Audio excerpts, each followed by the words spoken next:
What's going on, everybody? I'm Patrick from POWLAX, and in this video I'm going to be doing a review, overview, and all my thoughts about the new Stallion 500 helmet by STX.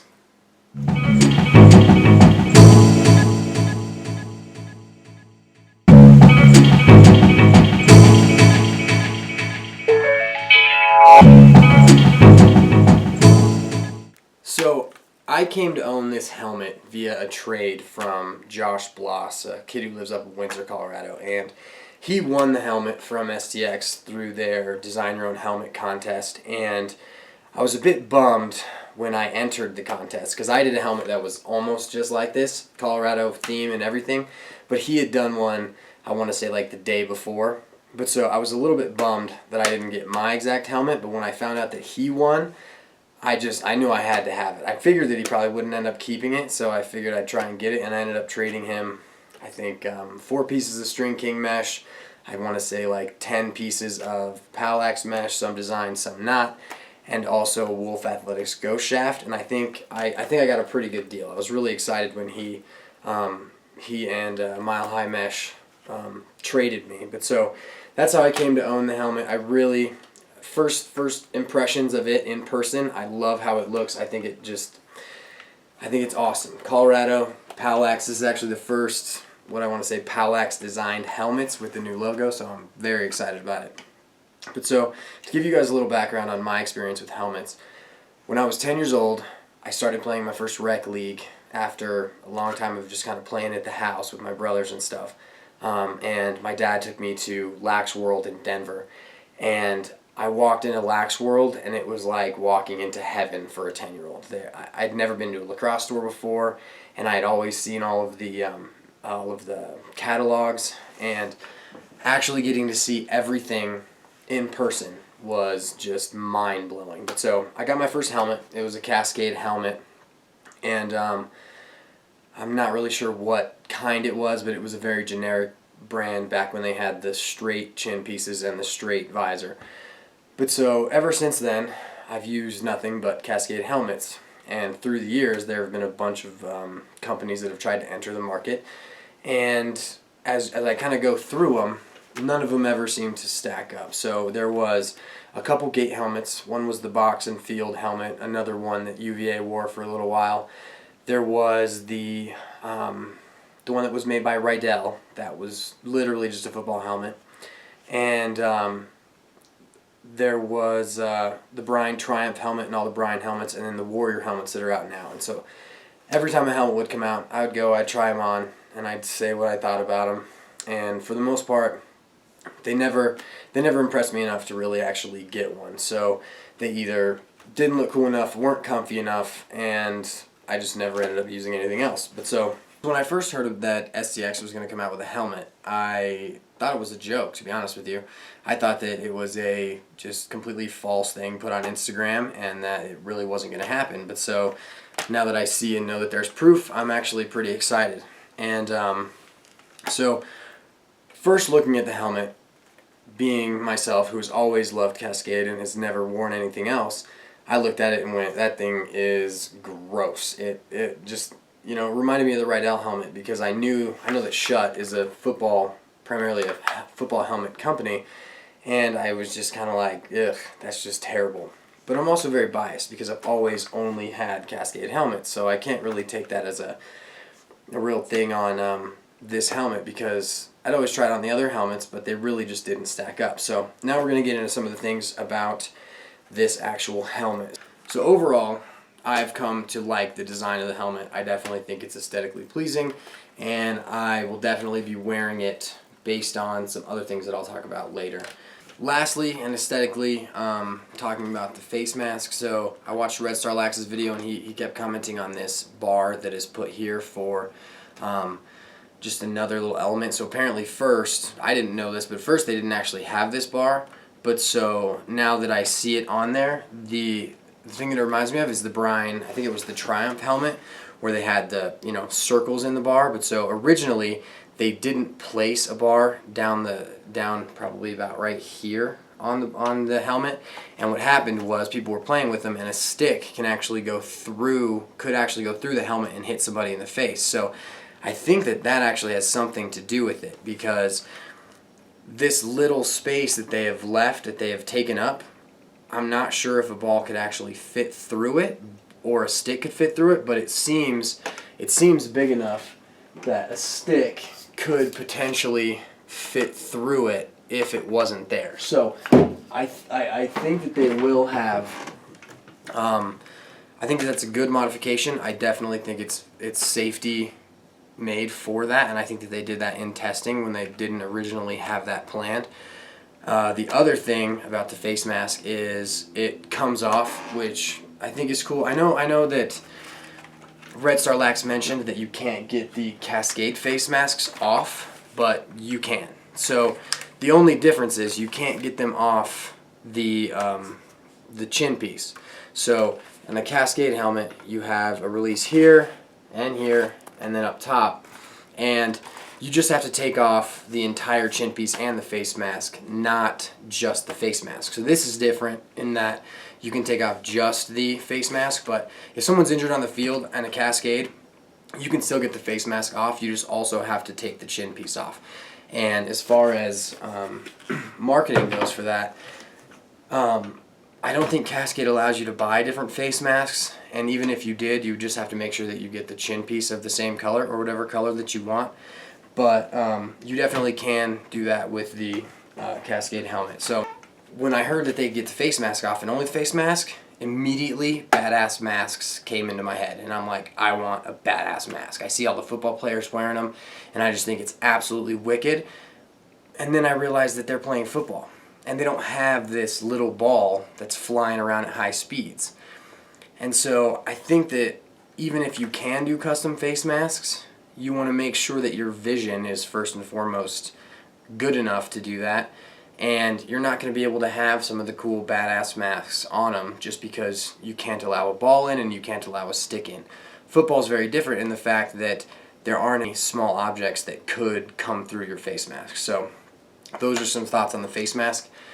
Okay, so now that we've talked about the aesthetics and the face mask of the helmet, we're going to move on to the functionality and the padding. So first and foremost, the D30 padding, which is the bright orange padding. At first use of it, it feels very cushiony. I know that it's made of some material that when impact hits, the molecules actually come together, so they kind of form a solid, and then they release once there's no impact. So I think that's pretty cool. I know that they've been developing the technology for a long time, probably in their football helmets, but you're bringing the top-notch football safety into the lacrosse world, and I'm all for safety and making sure everybody's brains stay okay. The next thing is the hybrid TPU cushioning, and that's this blue and black stuff. So I think that it's the blue is actually the TPU cushioning, but so that reminds me most of all of the 7 technology that's put in Cascade helmets. I know it's not the same thing, but it kind of just reminds me of it by the look of it. And the black on it is kind of just, I think it's just a cover that makes it a little bit softer, and also makes it so that bacteria can't grow on it, which I'm all for no bacteria in the head as well. Moving right along, we have the SureFit airliner, and what that is, it's a little pump up. It pumps up bubbles that are behind the D30 stuff. But so I'll show you guys how it works. You get this little pump when you get the helmet, and the pump pumps up the bubbles in the SureFit airliner and makes it fit to your head better, which is helmets are only as good as their fit.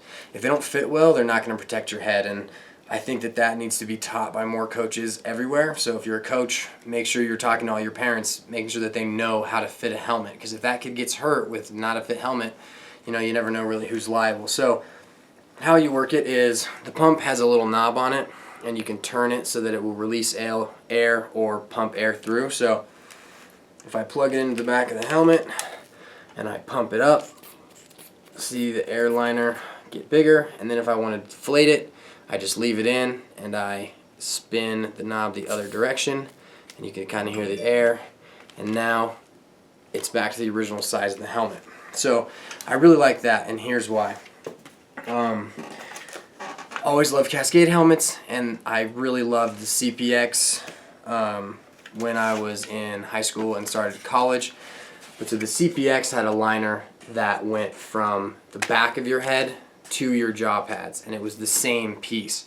And so if you didn't like the same, the jaw pad of it, and it really fit your head better, it was just all one thing. So STX has come up with a different system where they have the airliner and they have these jaw pads. And these jaw pads come into a bunch of different sizes, and so I have smalls in mine, but so you also have extra small and medium, and they're a little counterintuitive because the extra small ones are talking about your head, not the actual pad. So you kind of got to think about it in reverse order. The extra small is going to be the biggest one, just because it's saying you have a smaller head. So that's kind of an overview of the padding, and I definitely like having a stronger helmet, or just a more safe helmet. I'm all for safety. Last but not least is your chin strap, and what I will tell you is that this is way more comfortable than the Cascade one. It's just more pliable. I feel like a lot of kids wear their chin strap pretty loose because it doesn't flow with their mouth well or their jaw. But this one is softer, and I don't know the strength ratios on them, but I know it obviously meets NOXI standard.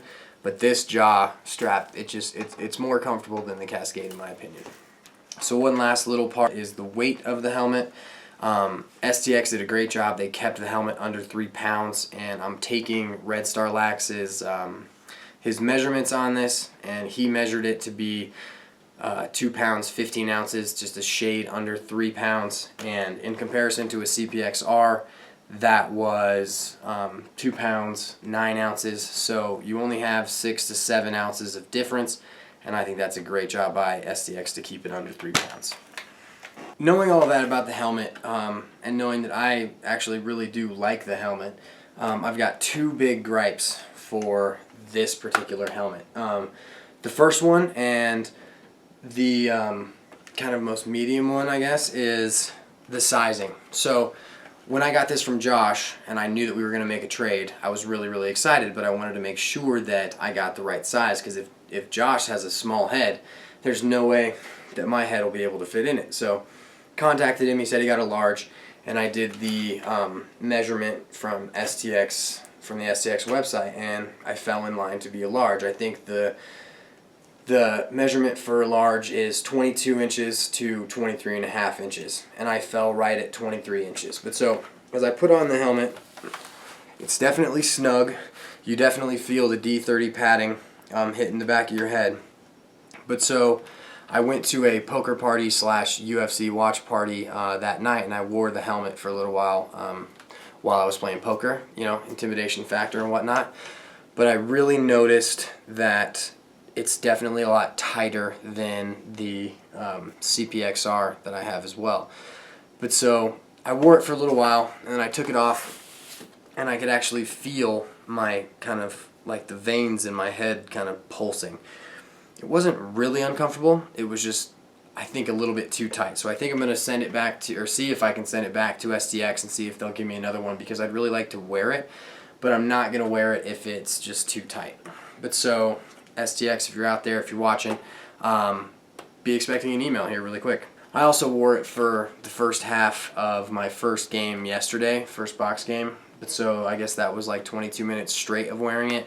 But after taking it off, I could feel it on my head. It wasn't like it was really comfy. I could still feel it. It kind of gave me a bit of a headache.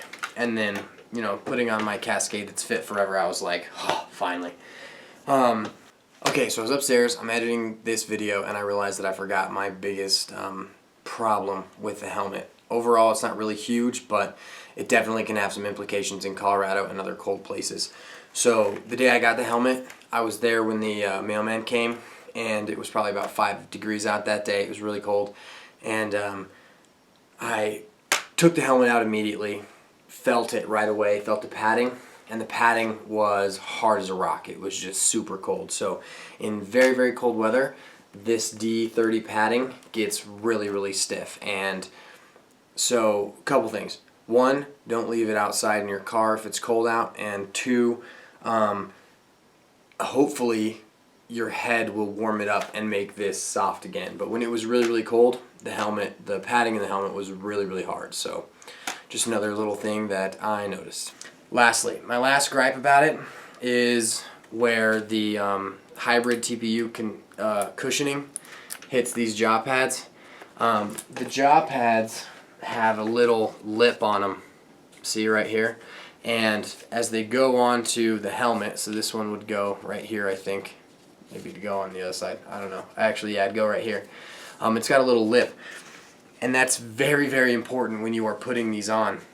If you put these on, the jaw pads on a little off, and you expose this tiny little piece of plastic, that thing is friggin' sharp. It's real sharp, and if you try and put your helmet on and it goes over your ears, you're gonna scratch your ear. And I did it once, and it friggin' hurts. I think it was this ear, but I think I might have a little, little abrasion there. But you definitely don't want to have, you don't want to be being scratched when you're putting your helmet on and off. Your helmet should be probably next to your gloves the most comfortable piece of equipment that you own. But so I think that once it fits correctly and it's an XL, I'll definitely be using this helmet. I'm also just super pumped to have a POWLAX style helmet because I really love the brand that we're creating at POWLAX, and I definitely just want to show it off. So with a fitting helmet, I will definitely be wearing this for this spring. Hands down, no questions asked, as long as I can get one that really fits. But so that's kind of my review of the STX Stallion 500 helmet. For all those of you that just don't like the way it looks, try one on. Really actually try one. The kids, I was just like all of you. I hated everything that wasn't Cascade, but you really got to take into account that this is a first offering. This is the very first one they've ever made, and to even if you think that they're getting to 80% of what Cascade is, that's a very, very awesome job by STX and Shutt, because Cascade, we've been able to watch them transcend through the years, and every year they add some new thing that just makes it that much better. And so it's really hard to do both things. First off, for STX, it's really hard to make a helmet first offering that is anywhere close to what the top manufacturer's making. And it's also very hard for Cascade to continue to make improvements of the already most recognized, most worn helmet in the game. So both of these companies are doing extraordinary things. The way Cascade handled the whole helmet gate situation, unbelievable. I've been in contact with them the entire time, and they've blown me away with their professionalism and how they've gotten done with everything. And we're actually, Grandview is going to be ordering a bunch of Cascade R's that look like this, and I couldn't be more excited for us this year. So yeah, that's my review of the STX Stallion 500 helmet. Let me know what you guys thought of this video. Let me know what you guys think of the Stallion 500 helmet and my review of it. Definitely hit me up on Instagram if you have any questions about this helmet, any mesh, anything like that. Leave comments down below. Like, subscribe, and have a great week. I will see you guys next time. So, give you guys a good little look at it. So, when I'm picking a head, there's really two things that matter to me most. First off, the face shape,